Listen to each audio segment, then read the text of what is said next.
Bienvenidos al capítulo 8, reactores de leche empacado y caídas de presión. Fenómeno desde el pellet.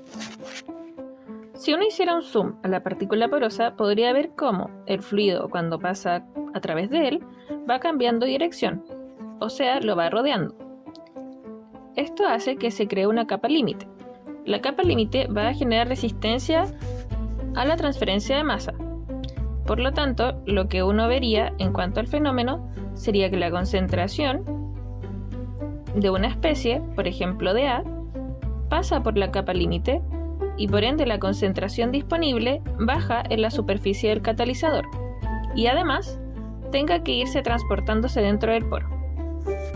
O sea, la concentración, en un caso hipotético de A, pasa por la capa límite y como ésta genera resistencia a la transferencia de masa, solo una parte de esa concentración va a pasar a la superficie del poro. Y al estar en la superficie, puede transportarse dentro del poro, como se ven en las líneas moradas. Este fenómeno es explicado mediante varias definiciones.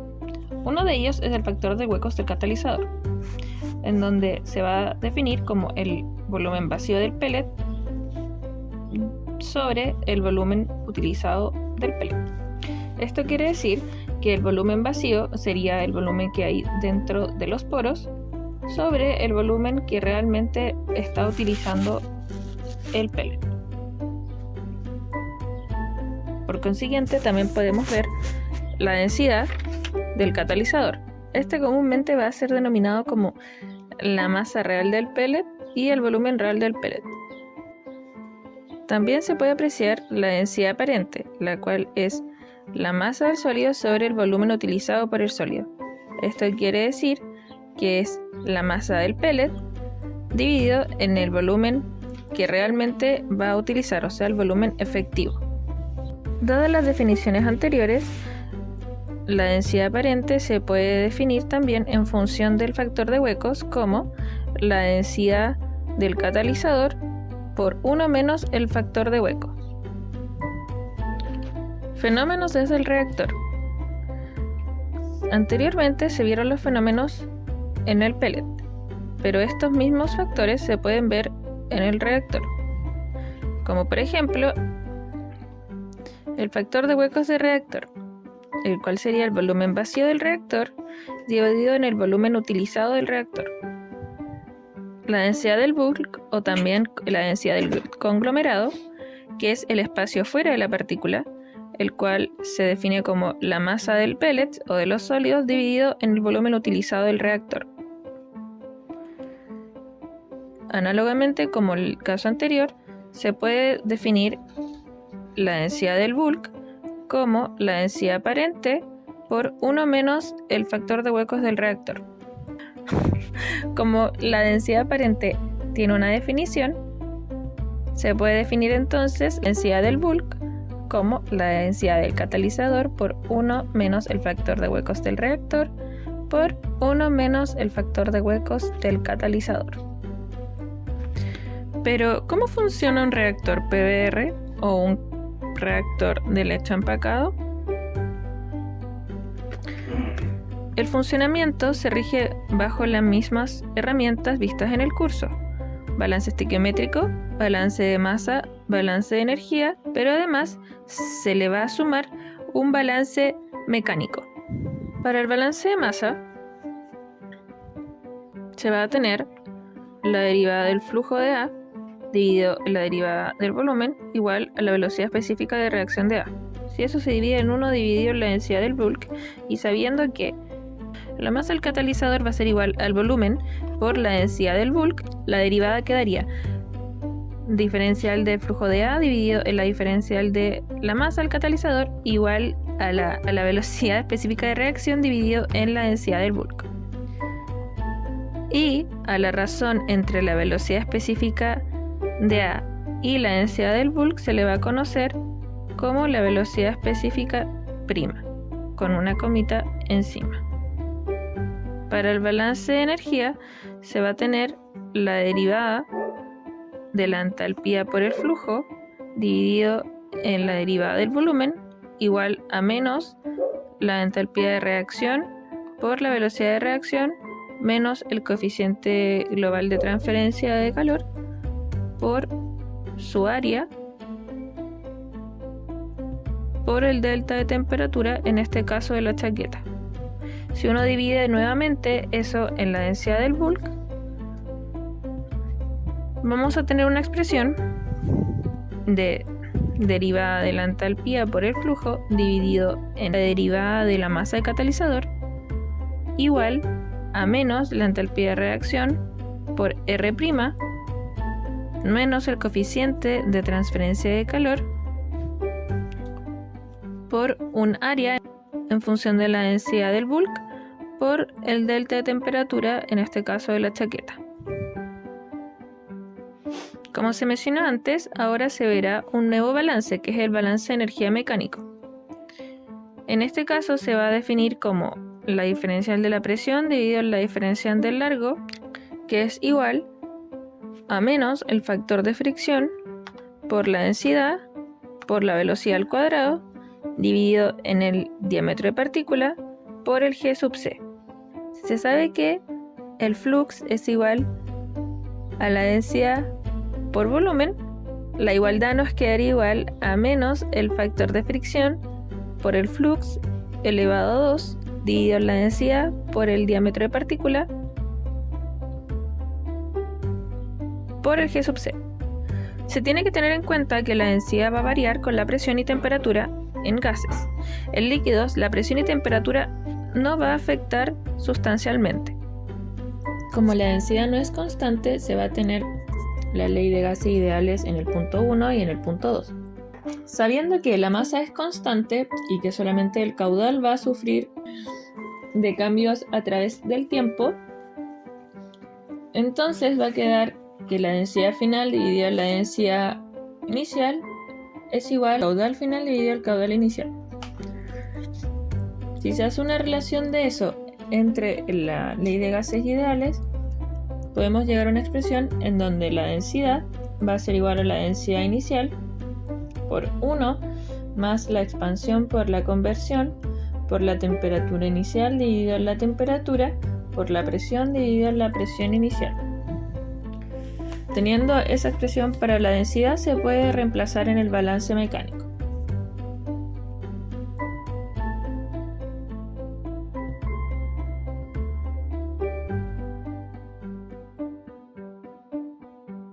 Luego, por definición, se sabe que la masa del catalizador va a ser igual a la densidad del bulk por el volumen. El volumen va a ser el área de sección por el largo, o en este caso Z. Por lo tanto, despejando la masa, va a ser la masa del bulk por el área por el largo.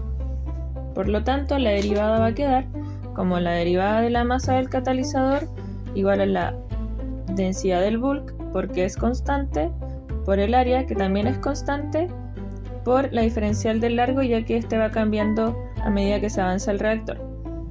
Por lo tanto, el balance mecánico nos va a quedar la diferencial de presión dividido en la diferencial de la masa del catalizador es igual a menos el factor de fricción por el flux por 1 más la extensión por la conversión dividido en la densidad por la densidad del bulk por el área, por el diámetro de partícula y por el G sub C. Esto va a estar multiplicado por la relación de temperatura y presión.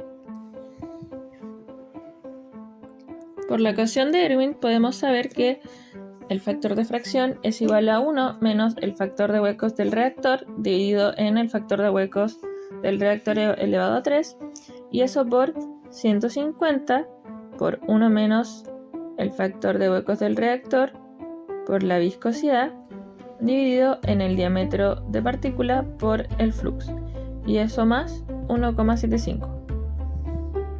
Eso nos va a dar que el factor de fricción es igual a 1 menos el factor de huecos del reactor dividido en el factor de huecos del reactor elevado a 3 por 150 por 1 menos el factor de huecos del reactor dividido en el Reynolds más 1,75.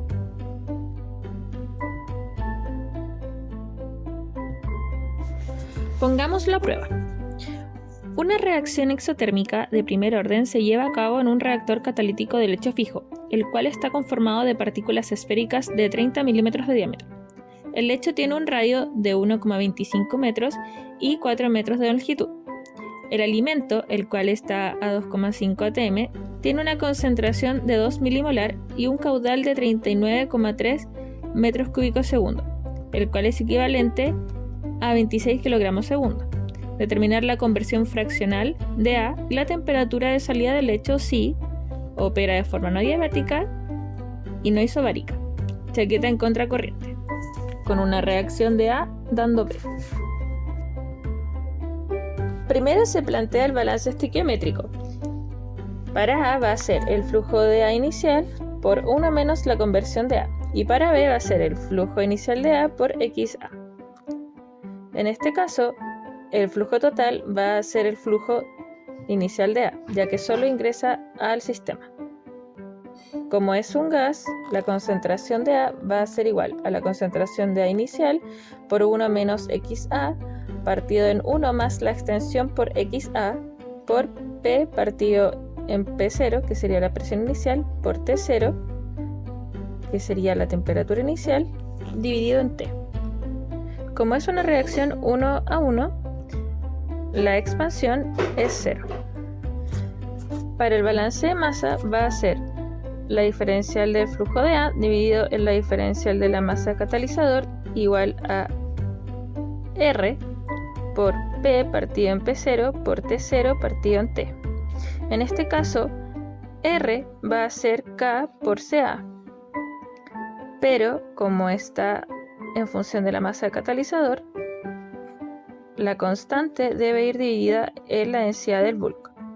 Por lo tanto, la K' nos quedaría como la constante cinética dividido en la densidad del bulk.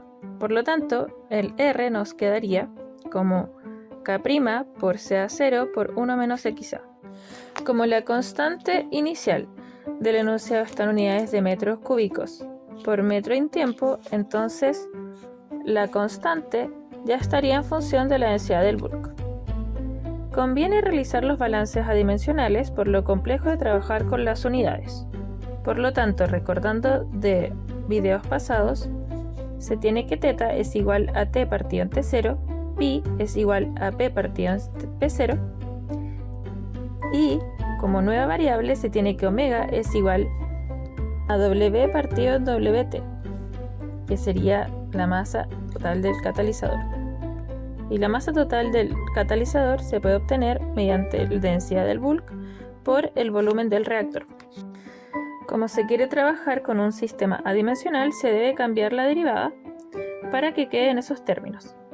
Por lo tanto, si uno reemplaza el flujo de A en la derivada, va a quedar una derivada de XA. Y aplicando la adimensionalidad, quedaría la derivada de XA dividido en dW igual a dXA dividido en d omega por d omega dividido en dW. Y se sabe que omega es igual a W dividido en WT. Por lo tanto, la derivada ahora va a quedar de forma dimensional, ya que la conversión y omega no tienen unidades. El balance final entonces para el balance de masa va a quedar como la derivada de XA dividido en la derivada de omega igual a K' por CA0 dividido en Q0 por CA0 por 1 menos XA por pi por θ por la masa del catalizador. Se puede simplificar la concentración de A0 y revisando las dimensiones, K' por la masa del catalizador dividido en el caudal nos va a quedar adimensional.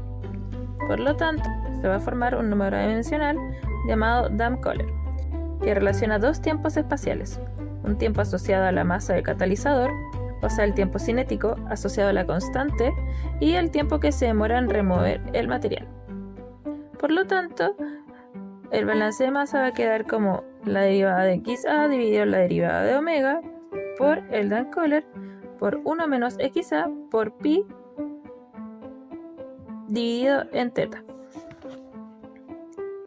Ahora, se tiene que tener en cuenta que la constante va a variar en función de la temperatura. Por lo tanto, el Dunn-Kohler va a quedar en función de la constante inicial. Por lo tanto, va a quedar un Dunn-Kohler inicial por 1 menos XA por pi dividido en teta por Euler elevado a la menos delta por 1 menos teta menos 1. Para el balance de energía va a ser la derivada del flujo por la entalpía dividido en dW igual a la entalpía de reacción por R en función de la masa del catalizador menos U por el área específica por un delta que incluye la temperatura de la chaqueta.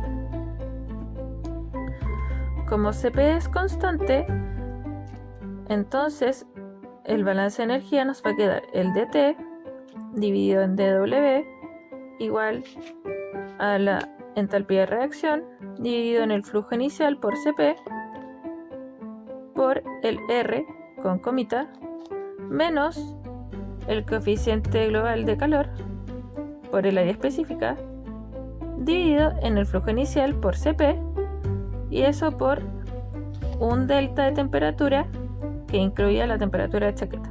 Y como se dijo anteriormente, se debe trabajar con variables adimensionales, por lo tanto se va a cambiar la derivada. Se va a hacer de manera conveniente para que nos quede en total un d teta dividido en d de omega. Esto nos va a dar la masa del catalizador dividido en T0 por menos la entalpía de reacción dividido en el flujo inicial por Cp por la velocidad de reacción menos el coeficiente global por el área específica dividido en el flujo total inicial por Cp y eso por el delta de temperatura que incluye la temperatura de la chaqueta. En caso de que tuviéramos un compuesto además de A, se puede obtener el flujo total inicial en función del flujo de A dividido en la fracción de A. En este caso, como la fracción es 1, el flujo total simplemente será el caudal por la concentración inicial. Dado lo anterior, se puede notar que se va a formar un beta en Dunn-Kohler, un delta y la parte de la ecuación que tiene el coeficiente global con el área específica, la masa de catalizador, el flujo inicial y el Cp van a dar forma a un nuevo número dimensional llamado Stanton.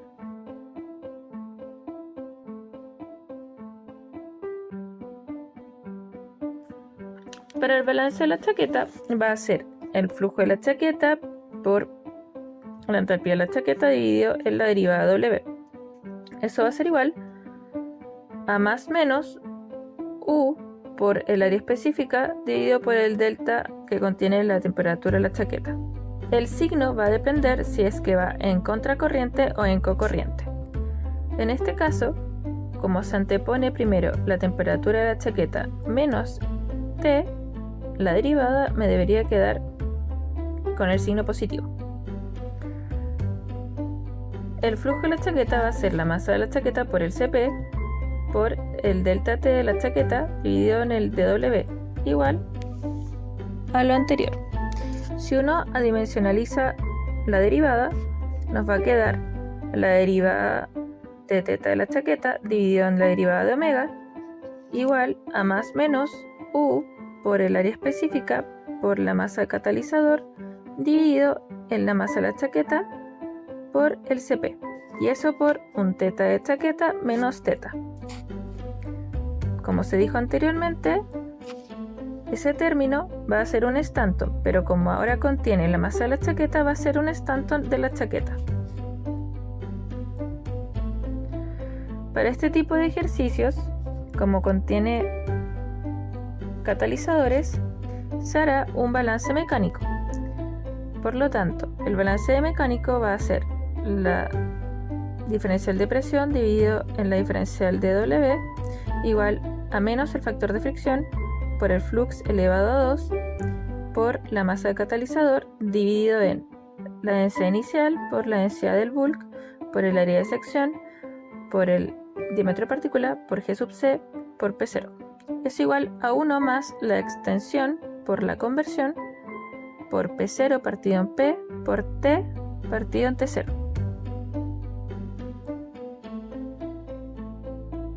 Si uno dimensionaliza la derivada, entonces la expresión nos va a quedar como dpi partido en d omega igual a menos el factor de fricción por el flux elevado a 2 por la masa catalizador por la densidad inicial, la densidad del bulk, el área de sección, el diámetro de partícula, el G sub C por P0 por 1 más la extensión por la conversión por θ dividido en pi.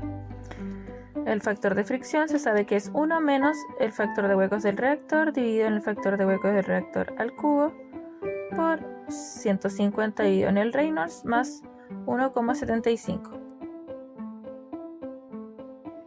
Por un lado tenemos los datos del enunciado.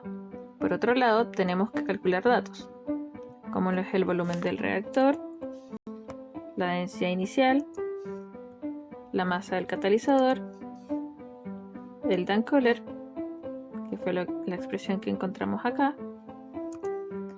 el delta, que es esto de acá,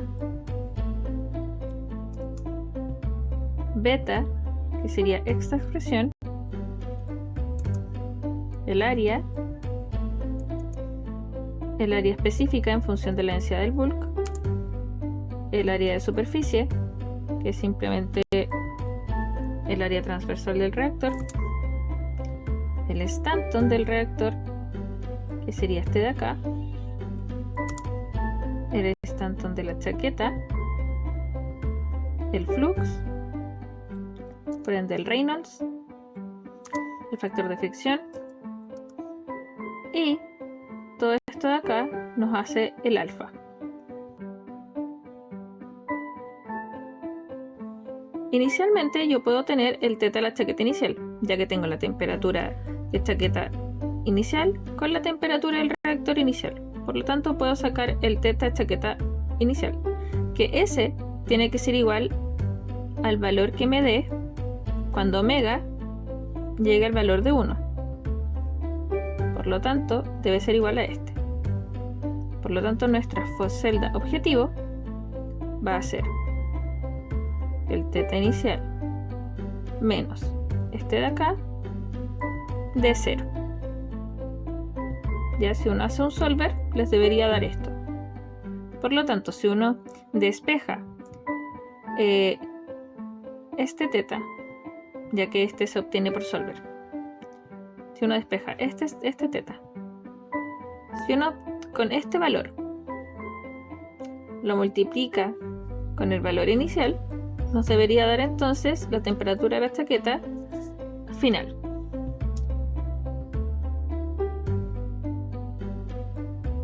¿Cómo se hizo el método de Euler? Se sabe que omega, como es masa al inicio, no hay, porque conversión tampoco hay. No ha iniciado la reacción. Θ es 1 porque al inicio tiene la misma temperatura. En cambio, el θ de la chaqueta, al ser contracorriente, ya hay un cambio de temperatura que se puede visualizar. Pi a la entrada también es 1 porque también es la misma presión. Por lo tanto, el de x de a en d omega sería esta expresión que está acá. De θ va a ser la expresión que encontramos acá. La de θ de la chaqueta va a ser la expresión que encontramos acá. Y de pi de omega sería esta. Luego, ocupamos el método de Euler, en donde el nuevo xa va a ser el punto anterior más la derivada por el delta de omega. En este caso omega sería nuestro x y todas estas funciones serían un i. Entonces para omega tenemos un delta de 0,01. Lo mismo para θ, lo mismo para el θ de la chaqueta y lo mismo para pi.